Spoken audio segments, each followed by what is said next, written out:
Guys, as I promise, at matagal ko na talagang pinangarap na umakyat muli dito sa bundok na kung saan malapit sa amin. Then today, nagkaroon ako ng chance dahil hindi umulan at the weather is fair. So yun, samahan niyo ako hanggang sa dulo ng bundok na ito ating aakyatin. Ang isang historical temple. Ruin temple, ibig sabihin yung wala na siyang tatimuno, wala na siyang temple na makikita, kundi yung daan na lang ng temple na sinira. So ating tatalakayin yan mamaya doon sa bundok. Kumbaga nandito pa ako sa kalagitnaan ng inaakyat ko kasi hiningal ako.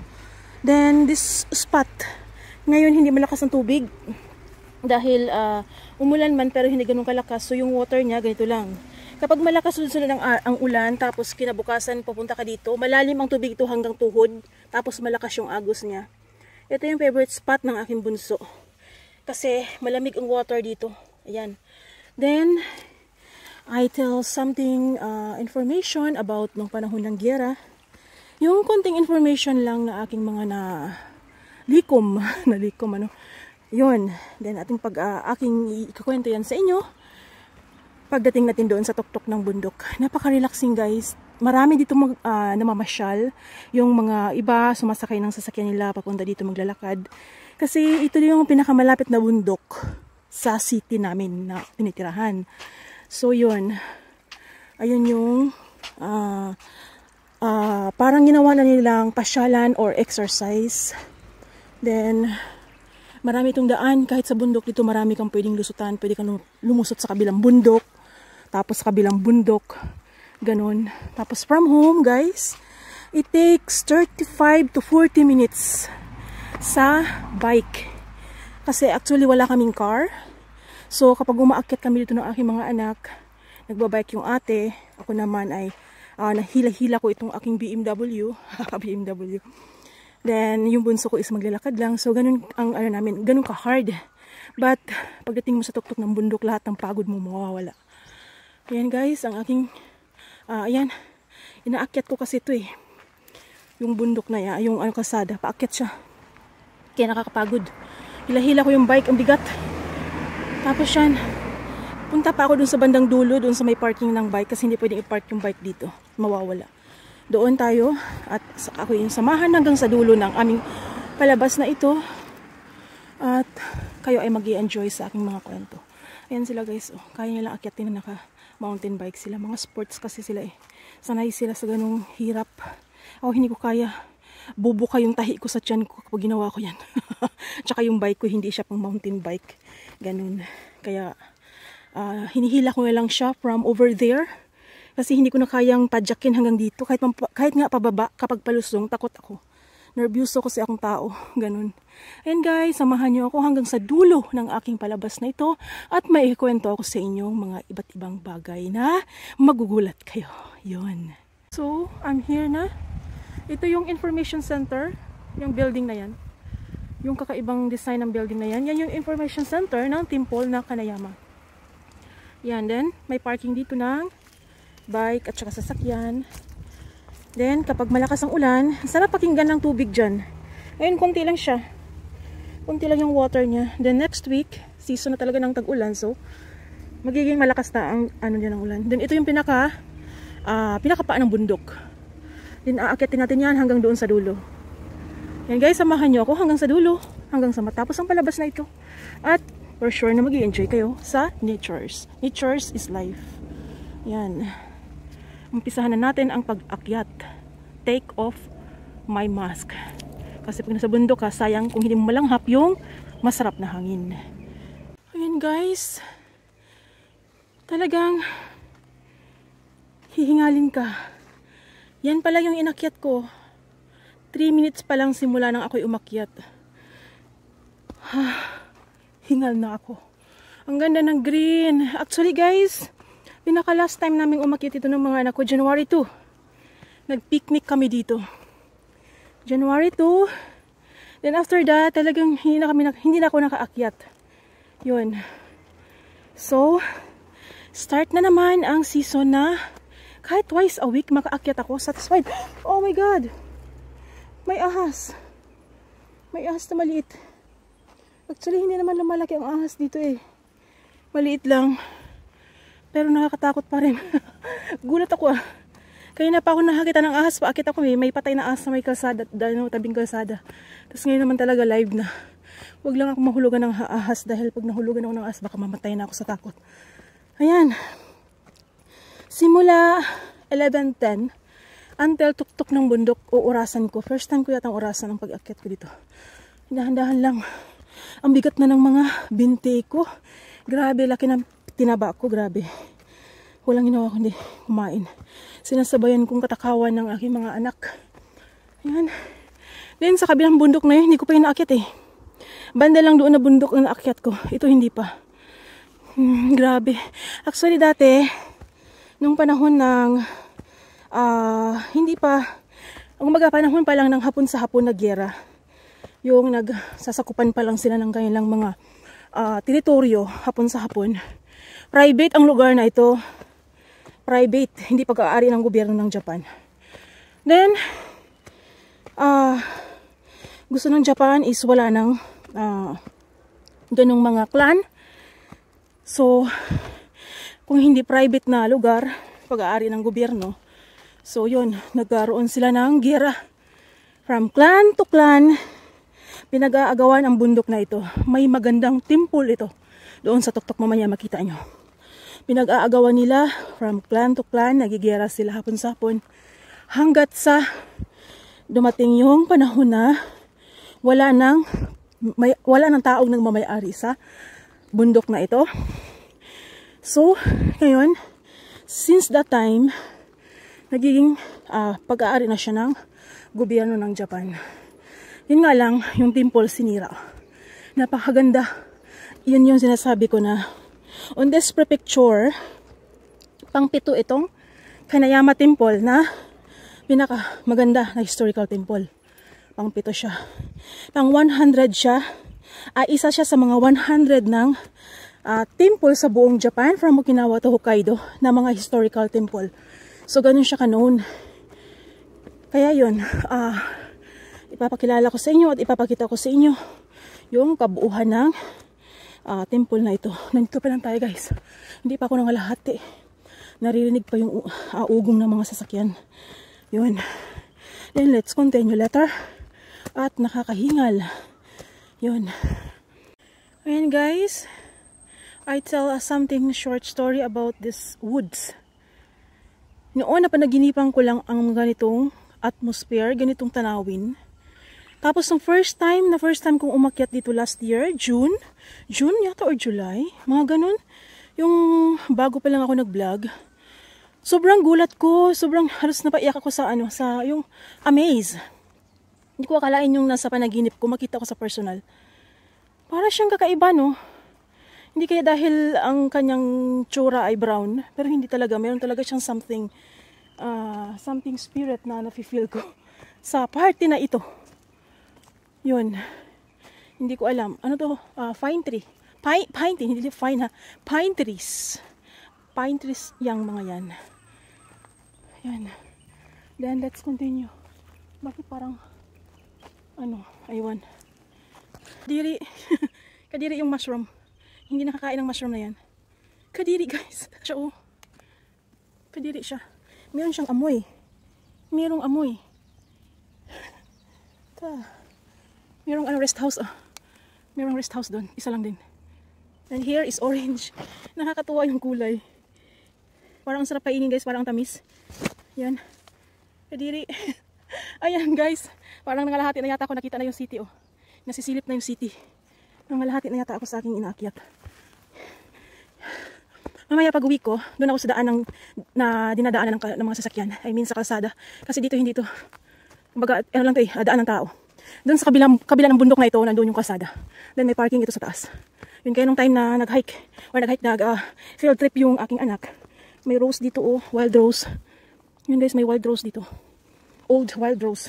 Meron bang new wild rose? Lol. Meron nga. Ayan, may bulaklak siya. Yan, wild rose. Wild rose guys, buhay sila dito. May magdala nga ako dito ng buto ng aking blackberry. Isaboy ko dito para magkaroon ito ng blackberry ang bundok na to. Ayan. Wild rose, single petal. Ang cute. Then, yun. Nagbus sila. Kaya hindi sila umakyat dito sa bundok. Pero itong daan na to, nakaapat na hike ang aking anak. Ayan guys. Nandito na. Ay, parang nakakatakot naman to. Parang lulusot tayo sa baba. Parang ano na siya. Parang, yung cute ng mga butterflies. Hi. Are you doing fine? Hey. Can you move? Can you show your beauty to people? Ayaw mag-move at hulihin kita, aray ko. Yung dito. Hi, you're so beautiful. Hi. Beautiful black. Oh, so pretty. Ay, ang cute. Gumagalaw siya. Can I touch you? Oh my God, sorry. Sorry, natanggal yung kanyang pakpak na kunti. Ayan guys, ang city na kung saan dyan kami nakatira. Ayan. Then doon sa bundok na yun, nakapunta na ako doon. Sa tabi niyan is hindi pa. Ayan, may mga taong nagkwentuhan. Wow, parang nakakatakot dito. Parang yung kahoy nila ay parang bulok na. Let's go lang tayo sa bundok. Ayun, may mga nakaka-hiking ng mga lowlers. Minsan dito may makakasalubong ako na ano. Nagtaka sila kasi ako mag-isa. Tumahimik sila.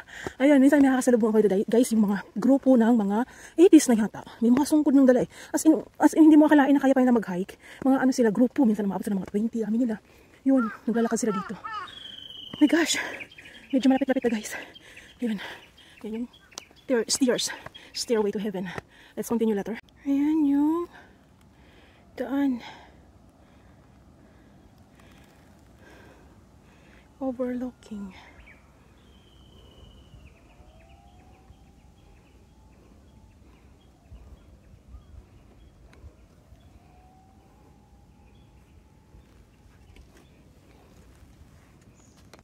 Ayan siya guys.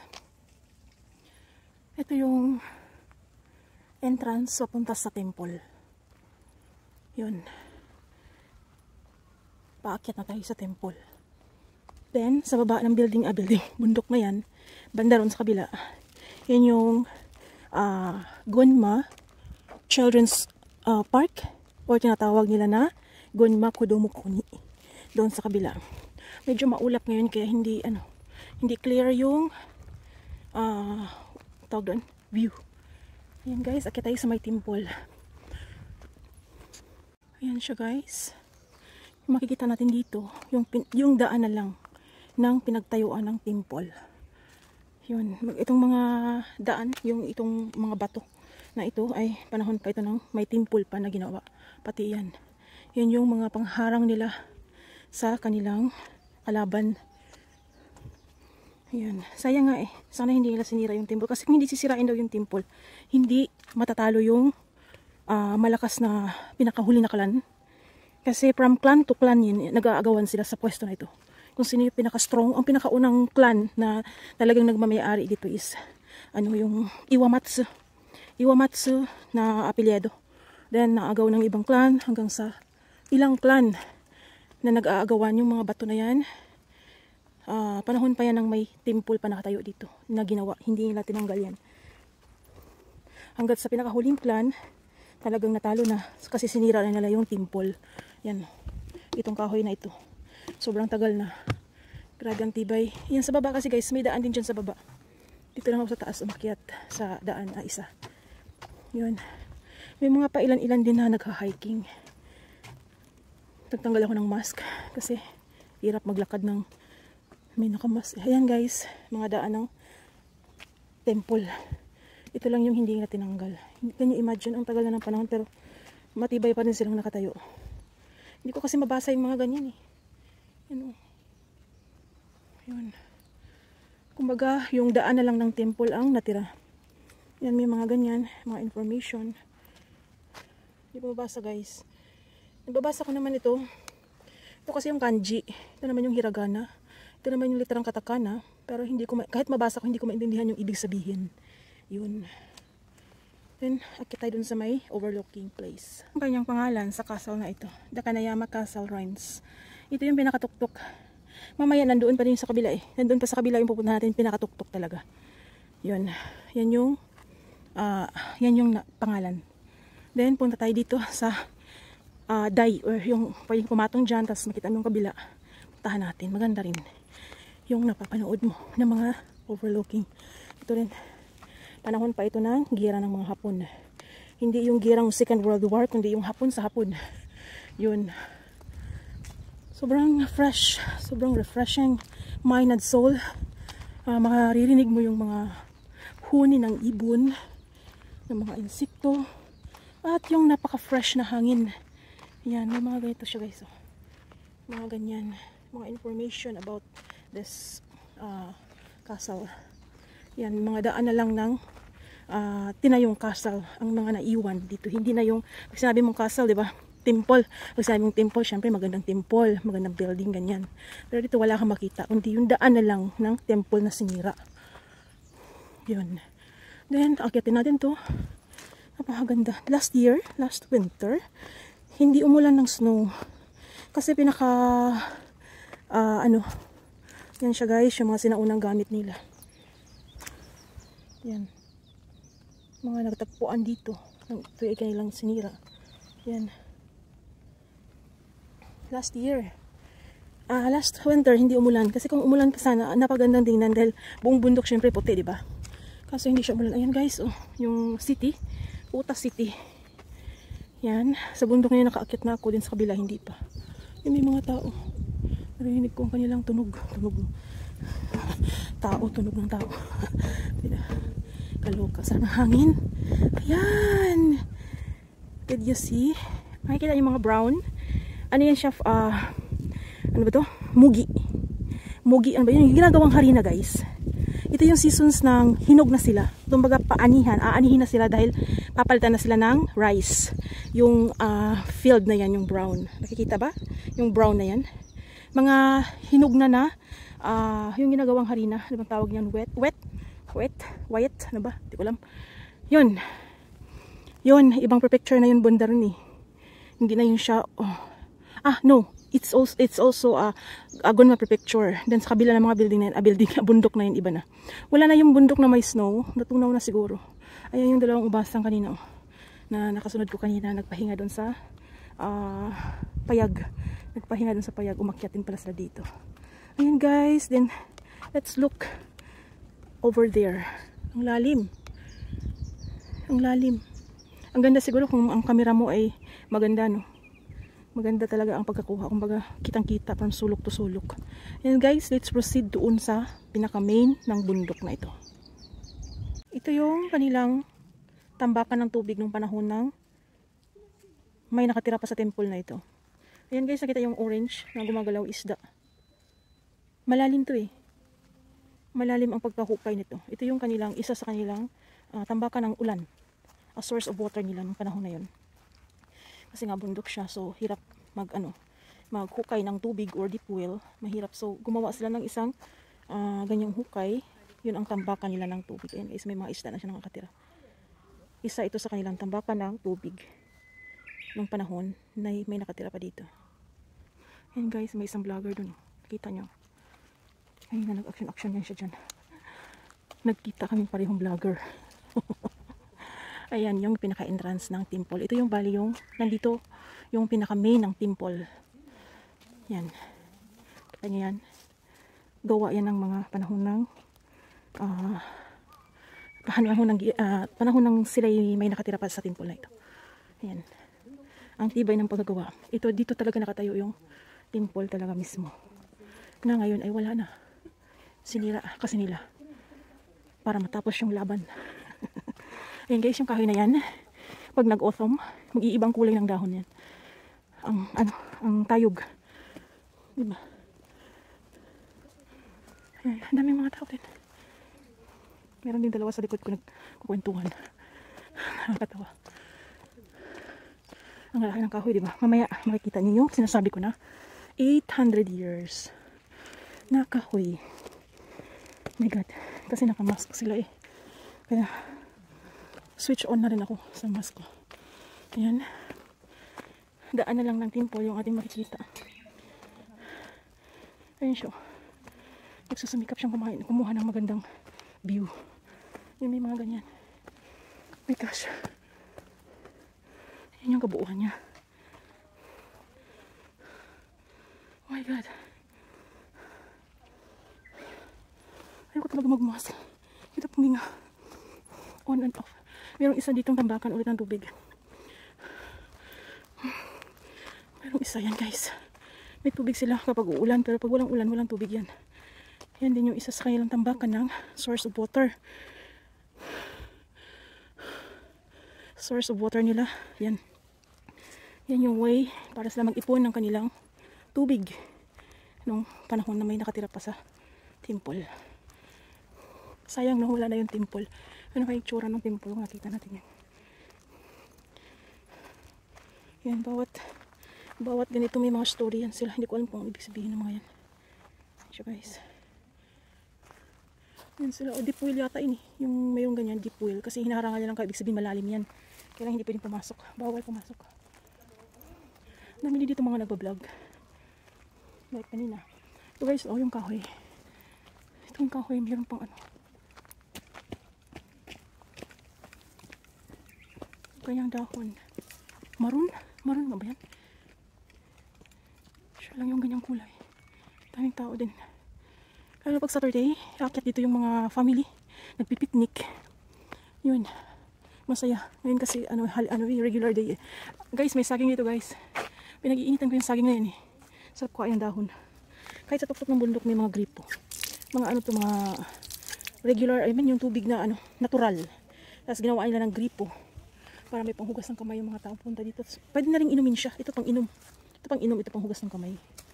Kapag binuksan mo siya. Yan. Yan, inom. Yan siya. Pwede mo siyang inumin. Yan. Ito yung pinakatuktok niya. Ito yung pinakatuktok niya. Buong city ng Utah. Makikita dito. Hindi kasi ako marunong magbasa eh. Ano to? Ano ibig sabihin ito? Hindi ko alam. Hisi, ano to? Hisi? Juroko? Hisi nga ba ito? Hindi ko alam. I don't know. Basta yun na yun. Sorry. Ayan guys, yung city ng Utah. Yun. Tapos dito sa bundok. Kahit dito sa bundok guys, ma-amaze ka. Kasi mayroon dito mayroon ditong makakabili ka dito ng juice. Mayroon dito eto. Ayan. Vending machine. Bili ako nito.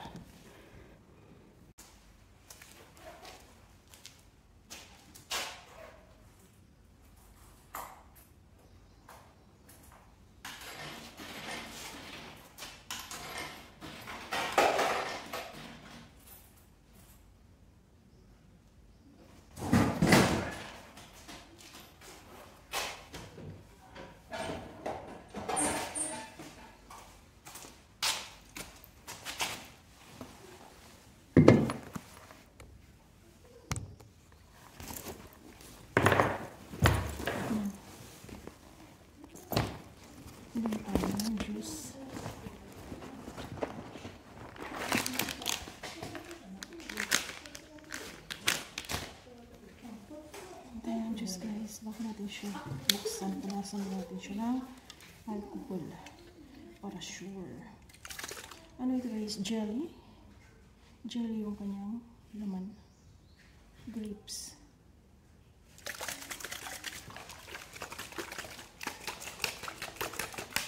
Kailangan mo siya i-shake ng 10 times para yung jelly niya is init.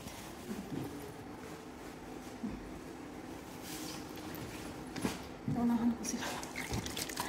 Gusto pumasok dito yung dalawa. Naunahan ko lang. Hinga muna tayo bago natin puntahan yung 8 years old na kahoy. Yan. Kampay. Worship.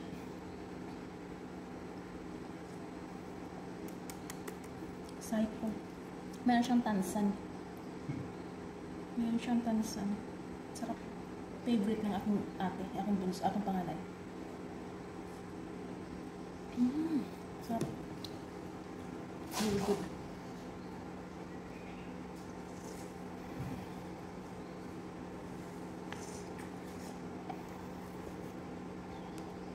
Ngayon ko lang nakita ang bulaklak nito. Para siyang family ng tinatawag sa amin sa Cebu ay magay.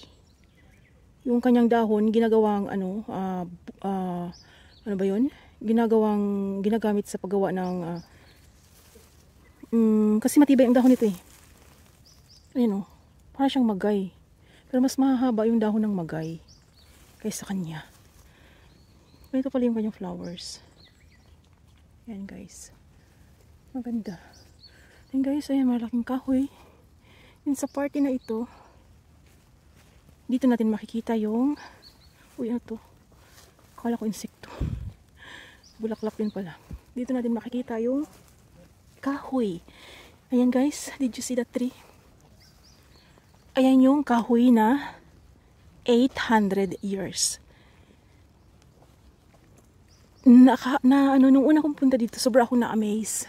Kasi sobrang niyang tanda, sobrang laki, sobrang tayog, parang lakas ng kanyang spirit. Ayan guys, nakalagay. Dito pala, nandito pala nakalagay ito. Hindi ko ito nakita eh. Ayan guys, 800. Hudo, tomo. Ang kahoy na yan. 800 years. Grabe no? Speechless. 800 years talaga. Sobra ako na-amaze nung sinabi sa akin ng bunso ko na may yung palang kahoy na nakita natin doon sa Kanayama sa baba ng Jinja or temple is 800 years na daw pala nakatayo yan. Yan guys, isa sa kanyang ugat guys na lumutang. Isa sa kanyang ugat na lumutang nagiging ganyan niya but still alive. Hindi ko alam kung anong uri ng kahoy ito guys. Hindi siya pine tree. Hindi siya pine tree. Grabe. Can you imagine? Mas patanda pa siya sa ating mga kanunu-nunuan. Saksi siya ng panahon ng World War II. At swerte, ang kahoy na yan na hindi natuloy na dito bombahin. Actually guys, di ba sa Hiroshima, ibinagsak yung bomba ng mga Amerikano para lang matigil ang giyera ng mga Hapon. Para lang matigil ang giyera na ginagawa ng mga Hapon. So, ang una nilang target guys is itong city na ito. Bakit nila tina-target ang city na ito? Kasi itong city na ito nandito yung tatlong malalaking company ng Subaru. At ang Subaru ng panahon ng giyera ay dito ginagawa ang mga fighting plane, yung ginagamit nila sa panggiyera ng mga airplane. So yun ang kanilang tina-target, ang city na ito. Kasi pag sinabi mong Gunma Prefecture or Gunma-ken, marami siyang hawak na city, marami siyang sakop na city. Isa na itong Ota City. Ota City, nandito yung tatlong malalaking Subaru company na yung Subaru gumagawa ng car.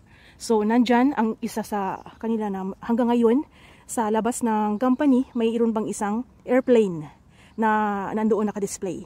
Kaya hindi ko alam noon, nalaman ko lang niyan sa story na kinukwenta sa akin ng aking panganay na itong city na ito pala ang tinarget ng Amerika na bombahin nung time ng giyera. Ito guys, isa ito sa gusto kong masaksihan. Puti daw pala ito. Ito yung isa sa Fuji or Wisteria. Sabi ng anak ko nung pumunta sila dito, nung nag-field trip sila, white daw pala ang kulay. After ng kanyang kulay guys, meron siyang bunga. Pero hindi nakakain ng kanyang bunga. So next year, hopefully, sisikapin ko na matimingan ko yung season nito. Napakaganda siguro kasi white eh. No? Then yun guys, tuloy tayo dun sa kwento. Bakit hindi natuloy ang pagbomba ng mga American sa lugar na ito? Kasi sobrang kapal ng fog. Sobrang kapal ng fog. So hindi nila alam, hindi pa kasi talaga ganun ka high-tech ang pag-detect ng ng mga detector nung time na yon. So nasa taas lang sila ng sky na nagtitingin kung saan banda yung kanilang tinatarget na lugar na doon sana ibagsak yung bomba. Kasi nga ang reason is dito ginagawa yung fighting plane ng mga Hapon. So yun, parang may amoy ang hinawakan ko. So yun, kaya hindi natuloy ang pagbomba sa lugar na ito dahil makapal ang fog. So kung natuloy ang pagbomba sa lugar na ito, itong 800 years na kahoy na ito, isa ito sa namatay na. Diba? So dahil hindi natuloy ang pagbomba sa city na ito nung panahon ng giyera ng mga Hapon, swerte ang kahoy na ito dahil hindi natuloy. Ayun guys, grabe talaga as in napaka-powerful. Actually yung pinaka niya is patay na, pero yung iba't ibang sanga niya is buhay pa. Ayan, buhay pa. Ayun din siya habang naglalakad. Makuha din siya ng video. Ayan guys, yun yung story na gusto kong ikwento sa inyo. Then bakit Hiroshima? Yun tanong no. Bakit Hiroshima ang kanilang pangalawang target? Kasi sa Hiroshima, doon yung malawak na dagat na kung saan doon din nire-repair o ginagawa yung mga fighting ship. Yun yung story na gusto kong i-tell. Siguro may nakakaalam na, pero mostly sa atin, ako doon hindi ko talaga alam bakit Hiroshima sa lawak ng Japan, bakit Hiroshima ang tinarget. Ganun. Kasi nandoon yung daungan or nandoon ginagawa or nire-repair yung kanilang mga fighting ship. Yung ginagamit nilang barko panggera. Yung nakakarating na Pilipinas yung mga barko nilang panggera. Yung iba naman lumulubog na sa gitna pa lang ng karagatan. Ganun din yung mga plane nila. Kapag nasira, bagsak na lang sa karagatan, missing na yung mga nakasakay doon. Tapos may isa pa akong kwento guys about nung panahon ng giyera. Kapag 20 years old na ang anak mo ayaw sa hindi mo, kahit ayaw ng magulang, pinipilit nilang kunin yan. Kahit hindi pa kahit 19 pa lang, this year mag 20 na, kinukuha na nila yan, ipapasakay nila sa airplane. Tapos yun, nung bago pa lang ako sa Japan, doon sa prefecture na pinanggalingan ko, mayroon doong parang hindi naman siya baliw. Siguro sa sobrang kamis niya sa kanyang kapatid, parang nasiraan na siya ng ulo. Matandang babae. Actually, malinis siya. Malinis siya sa katawan niya. Then, sa tuwing masasalubong niya kami, na grupo kaming mga Pilipina, lagi niya tinatanong, Pilipina kayo, no? Sabing ganun. Tulungan niyo naman ako, hanapin ang kapatid ko. Kinabukasan sana magbe-birthday na siya, magte-20 na sana siya. Kaso, dinukot siya Kinuha siya ng mga ng mga sundalo nga daw, ng mga jetay, kasi ang tawag sa sundalo dito is jetay. Kinuha siya, sinama siya, pinakasakay siya ng airplane. Pinasama siya para makipaglaban sa Pilipinas. Kayo mga Pilipinas, siguro kilala niyo ang kapatid ko. Tulungan niyo naman akong hanapin, kasi bago namatay ang mama ko, binilin siya sa akin na dapat hanapin ko ang aking kapatid. Yun ang sabi niya sa amin. Tapos maiyak-iyak siya. Tapos yun sabi niya, bago man lang sana ako mamatay, gusto ko makita yung aking kapatid. Actually, noong mga panahon ng giyera, dami din nag-suffer ng mga Hapon nun. Yung iba nagsilayasan sa iba't ibang bansa, katulad na ng Brazil, Peru, sumakay sila sa ship or barko para sila ay makaiwas sa gulo. Yung iba, successfully nakakarating sa Brazil, yung iba naman sa gitna pa lang ng dagat, nagkasakit, namatay, yung ibang mga barko naman lumubog na. Ganyan ang napakalungkot ng story ng panahon ng giyera. So, para matapos yun ang decision ng Amerika na tapusin na lang ang giyera. At yun, minsan napapanood ko sa mga mga interview ng mga nakasurvive or yung pwede pang makausap ng mga sundalo ng mga Hapon. Sabi nila, ayaw sa nilang pumatay, kaya lang bago sila patayin, kailangan nilang pumatay. Yun, tapos may isang Hapon na soldier na pinakita niya sa pag-interview sa kanya yung kanyang mga koleksyon. May koleksyon siya sa from Leyte, bato, from river. Mga river, bawat river na kanilang tatawirin. Kumukuha siya ng maliit na bato. Ang dami niyang koleksyon ng mga bato galing sa Pilipinas. Nakakaawa na pakinggan yung mga nakaraan na ating mga kanononuan na nag-suffer ng panahon ng giyera. Ayun guys, yun yung yun yung kwento na gusto ko ikwento sa inyo. Bakit maswerte, sabi ko, di ba? Bakit maswerte ang kahoy na to na hindi natunaw ng panahon ng giyera? Kasi hindi natuloy ang pagbomba dito sa prefecture or dito sa city na ito dahil sa fog. So, blessing na nagkaroon ng fog. Bakit makapal ang fog sa lugar na to? Kasi nasa gitna ito ng bundok. Isa ito sa prefecture na walang dagat. Ayan yung kahoy. Yung kahoy. Ito yung kanyang dahon guys. Oh. Hindi ko alam kung anong kahoy ito Hindi ko alam kung ito ba mayroong kapareho sa Pilipinas. During winter guys, during autumn, ang kanyang dahon is magiging yellow, then malalaglag. Walang dahon yan during winter.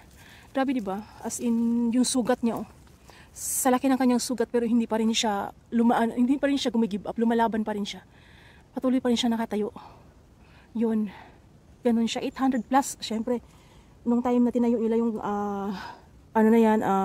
kanban or yung history na yan is matagal na. So 800 plus years na ang kahoy na ito. Ito yung kanyang story. So maswerte siya na hindi natuloy dito ang bombing sa city na ito dahil kung natuloy isa siya sa masunog, masira sa lakas ng impact ng bomba. Ganun. Yan yun guys, hanggang dito na lang sigurong itong yung kwento ko about dyan sa 800 years na puno ng kahoy na yan. At yun, dapat yun nga yung kwento na dapat dito bubombahin ang lugar na ito dahil sa fog hindi natuloy. So yun. Naway mayroon kayong nakuhang information sa aking naikwento about sa panahon ng giyera. napaka-relaxing, parang ayaw ko nang umuwi. Yun ang ayaw ko pag umakyat ako dito. Parang gusto ko nang tumambay dito. Kaya lang kailangang umuwi. Yun. Guys, mamaya guys, ipapakita ko sa inyo yung iba't ibang mga gandang tanawin dito. Then, sa kasalukuyan, i-stop ko muna ito kasi sobrang haba na. Ayan guys, yung kahoy na 800 years. Kaya pala nung unang nakita ko siya, grabe ang lakas ng kanyang power. Sabi ko, grabe ang ilang taon na kaya ang kahoy na to. Sobrang tanda na niya, pero ganun pa man patuloy siyang umaangat, tumatayo. So ang mga nature, kahoy ay nagbibigay sa atin ng motivation na kahit gaano kahirap ang buhay, madapa ka man, tatayo ka, hindi ka pwedeng patuloy nilang hihiga. Yun yung maganda kapag ikaw ay aakyat or mag-iikot sa mga bundok, makakita ka ng iba't ibang drama ng mga natures na magbigay sa iyo ng motivation. Yan guys, hanggang dito na lang. Then, ayan yung party na aming pinagpiknikan. Sabi ng anak ko, sobrang madamo na daw. Hindi pa sila naglinis eh. Siguro pag start na ng summer, maglilinis na sila. Ganun. Tapos, yun. Diyan kami nagpiknik nung nakaraan. Kasi January, wala pang damo. Malamig pa kasi. Ayan, nung nagigigil ako dito sa na to. Sa, anong tawag doon? Yung na yan, wisteria na yan. Na hindi ko napanood yung kanyang ang kanyang bulaklak. Sayang. Ayan guys, let's continue later. Ayan guys, pwede kang mamitas dito libre guys. Hindi pa siya hinog. Mahal ito eh. Mahal ito kung pinili mo siya. Anong tawag ito sa English? Tawag nito dito sa Japan is biwa. Ang laki ng kanyang puno. Ayan, ang dami niyang bunga. Ang ganda diba? Ang daming bunga. Pero may hinog na banda dun oh. Ang sarap niya pag palamigin siya. Tapos saka mo siya kainin. Ang sarap, ang laki, ang dami ng bunga. Makakain lang ito ng mga ibon. Ito yung magiging food ng mga ibon dito. Ang ganda guys. Favorite ko ito eh. Mahal kaya nito sa market. Ilang piraso lang. Ang dami ng bunga, di ba? Ang galing. Ang ganda tingnan oh. Hindi daw ito kawayan eh. Ano bang tawag nito sa Iloilo? Hindi ko alam. Sabi ng mama ko hindi daw ito kawayan. Pero para siyang kawayan. Ayan, bamboo shoot. Bamboo nga ba? May bahay dito guys, pero walang nakatira. Meron din kuryente. Ito na bali yung pinakatuktok ng mountain na ito. Yan. Then, going home na ako. Dadaan ako dun sa daan ng mga sasakyan. At meron din doong mga magagandang tanawin. Ang cute ng gate. Ang cute ng gate guys. Wala nakatira dito eh. Ayan.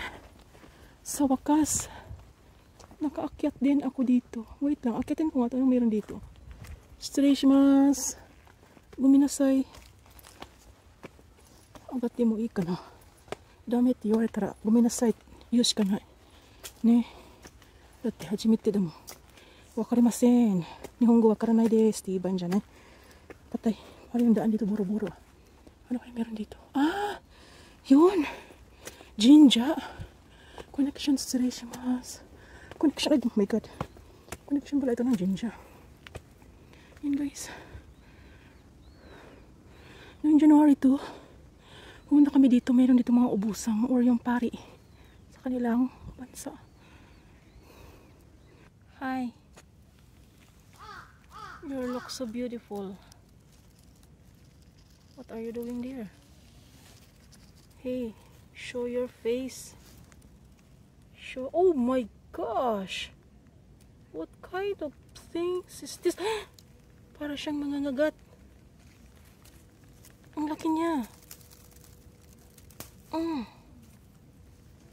Awesome, beautiful. Ang bigat. Hey. You're beautiful there.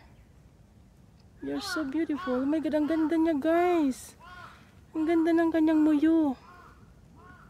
Ganda ng kanyang design. Para siyang cabbage.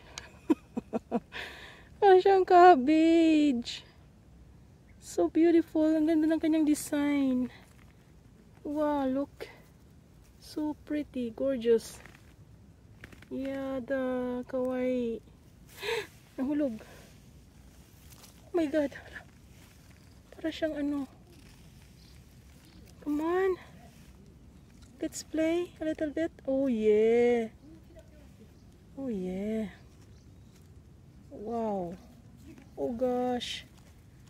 Laki niya. Can I touch you? Hawakan ko siya. Hawakan ko siya. Ang lakas. Ang lakas niya. Wala, ang lakas niya. Yan. Wow, ang ganda. Kirei. Ga nanda. Micha. Kabetsu mitai. Take silence and listen nature sounds.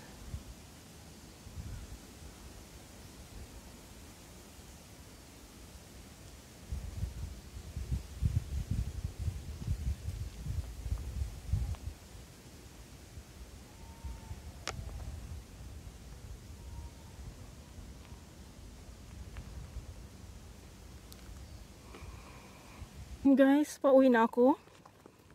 Ako ay dadaan sa kalsada. Kanina, doon sa kabilang bundok yung daan ng tao. Tapos dito na sa kabila, kumbaga, sobrang layo kung isipin mo. Pero, gusto kong dumaan dito sa kalsada. Ilang beses na ako umakyat sa bundok na to. Pero, this is my second time na dadaan sa kalsada. Kasi, nakakapagod doon. Grabe, ang hard ng trail. Ang hard ng daan, lalo na pagpalusong. Talagang manginginig yung tuhod mo. Yun. Sarap pakinggan ang tunog ng karas. Ayan guys, hindi ko na lang tapusin ang aking palabas na ito. Madilim dito. Maulap kasi. Ayan. Natakot ako kanina. Ang lakas-lakas ng patakbo ng sports car. Para lang lumilipad. Ang ganda. Malapit lang ito sa bahay, asay araw-araw ko itong akyatin. Yun nga lang nakatakot ito sa kalsada kasi yung mga baguhan na mga umakyat dito, hindi nila alam yung maraming curb. Ang daming curb sa sa kalsada na to. Kaya nakakatakot. Kaso lang kasi parang kaya na pala pag akyat ko nanginginig na yung aking binti. Dahil sa tagal nang hindi ako nakaakyat. Yun guys, oh. Yung mga bato, pag nag-earthquake, ayan, nahuhulog na lang sila ng ganyan.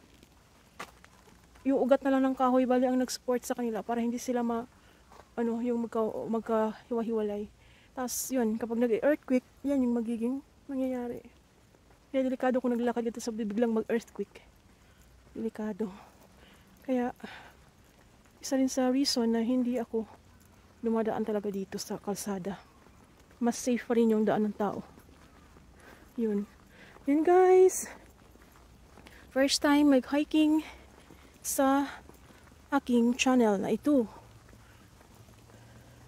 Then, sa susunod, kapag nag-autumn na, papakita ko sa inyo. Wala, bumalik na yung sasakyan mabilis. Nakakatakot siya kasi ang bilis niyang magpatakbo. Nag-tour around lang yata siya dito. Ayun. Patay dito guys. Yan, yung car na yan, ang bilis na magpatakbo. Meron din pala dito isang hiking site, hiking trail. Naalala ko yung mga, ano ba yun? Yung sa atin sa Pilipinas, waiting shade, ganito, semento. Semento yung waiting shade dito. Isa din pala ito sa mga hiking site. Ano naman to? Yama Hiking Go. Ito yung kanyang trail. Next time, ito yung aking pupuntahan kung anong mayroon dyan. Yun guys, hanggang dito na lang. Medyo mahaba-haba ang palabas na ito. Naway, kayo nag-enjoy sa nature na aking tinatahak. At konting information or kaalaman. Kala ko pwede tayong bumaba dito. Malalim pala siya. Ayan guys, malalim pala siya. Hindi siya pwedeng babain. Baka mahulog ako dito, patay. Baka uwi ako na bit-bit ang paa ko. Ayun guys, hanggang dito na lang. Maraming salamat sa mga nanood hanggang dulo. Ako natakot kasi parang feeling ko may sumusunod sa akin na ahas. Ano ba yan? Bye bye! See you next time! Mabuhay! See you!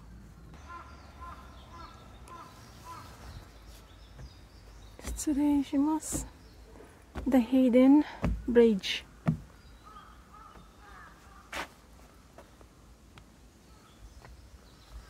The Hidden Bridge. Dito kami pumunta ng aking anak nung nakaraan. Kalaylayo ng inikot namin. Pwede lang pala siyang puntahan kapag dumaan ka sa kalsada. Ayan.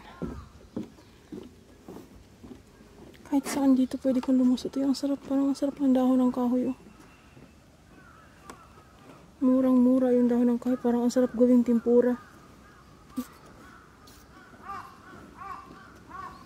Ayan guys, yung kanyang baba is kalsada guys. Yung kanyang ilalim is kalsada.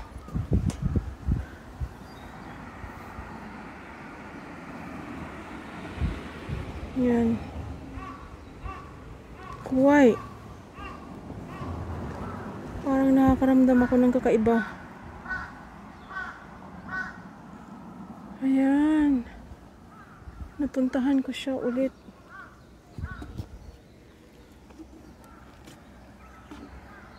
Kalsada ang kanyang ilalim. Hindi nila alam, mapapasama sila sa vlog ko. Nakakatakot guys, grabe, ang ganda ng kahoy nito, oh. Ang dahon, oh, parang ano siya, wow, oh my god, kuway. Kuway honto ni mecha kuway, kimochi warui, para ako nasusuka. Ayan guys, hanggang dito na lang talaga magkatapos ang aking palabas na ito, at ako ay babalik doon sa kalsada sa taas dahil dito walang daan. Kapag ako ay aakyat doon sa kabilang bundok, napakalayo na, mapapalayo na ako. Yan. Bye everyone! See you next time!